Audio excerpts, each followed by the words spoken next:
The Magical Clay Jar.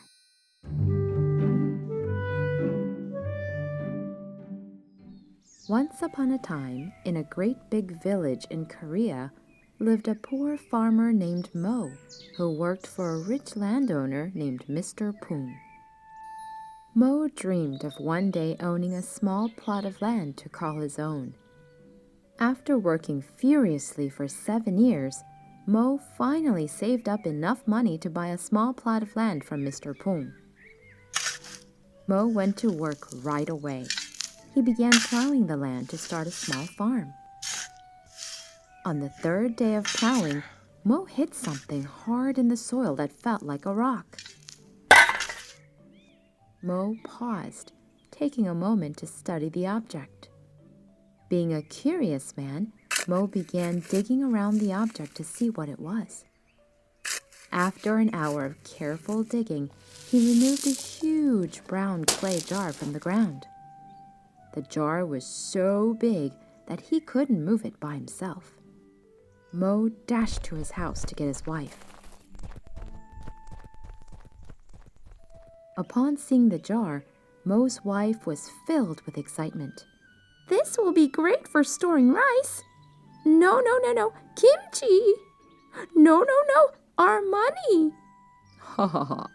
Well, before we do anything, let's get this thing home, Mo said with a laugh. They picked up the jar together and struggled home.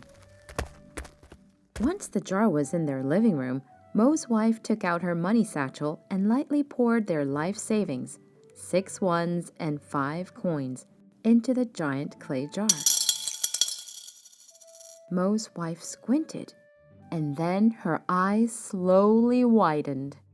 "Honey, come look at this," she said, her eyes glued to the jar. Mo quickly ran over to the clay jar and looked inside.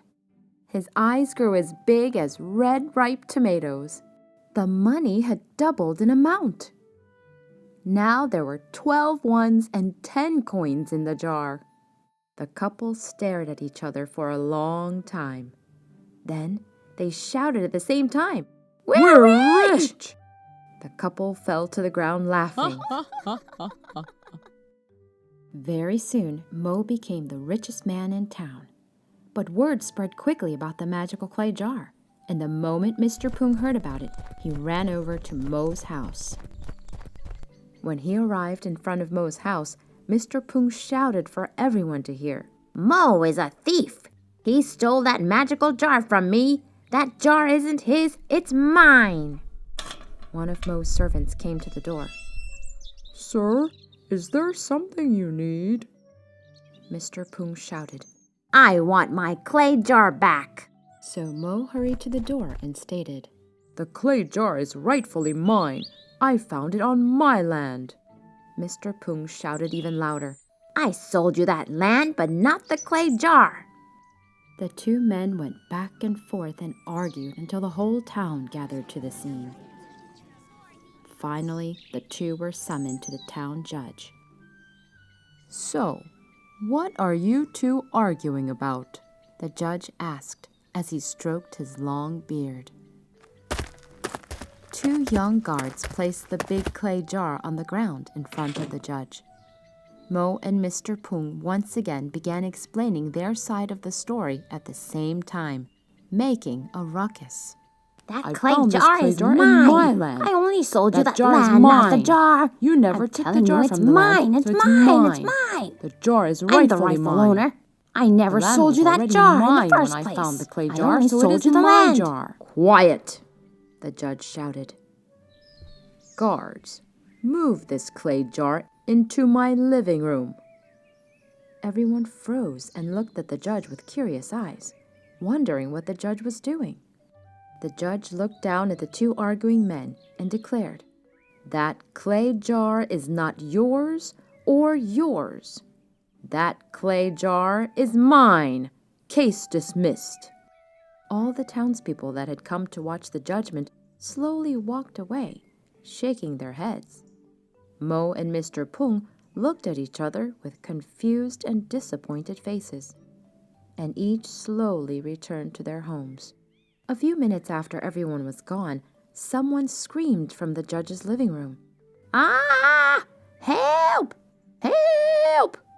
The judge's elderly father was visiting his son at the time, and he had peered into the jar a little too closely and fallen into it. The judge ran into his living room to help his father out of the jar. The judge's father came out of the jar, but there was another old man who looked exactly like him in the jar. The judge quickly helped the other old man out. The two men looked exactly alike. The judge could not tell which one was his real father.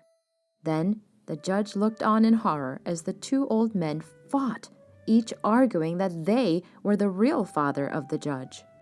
The two old men fought and fought until they began to tussle about. Suddenly, one of the fathers stepped back and knocked over the clay jar. The loud crack rang throughout the village as the clay jar shattered into many smaller pieces. And with a sudden poof of smoke, one of the fathers vanished into thin air. The judge let out a sigh of relief and vowed to never be greedy again. Word quickly spread about the judge's great lesson, but Mr. Pung spent his days in his great big house, frowning and sulking about the broken clay jar, never happy and never satisfied with all that he had. And all the way on the brighter side of the village, Mo and his wife were back in their humble house on their small plot of land. They were happier than ever as they worked faithfully every day with the hope of growing their wealth, little by little.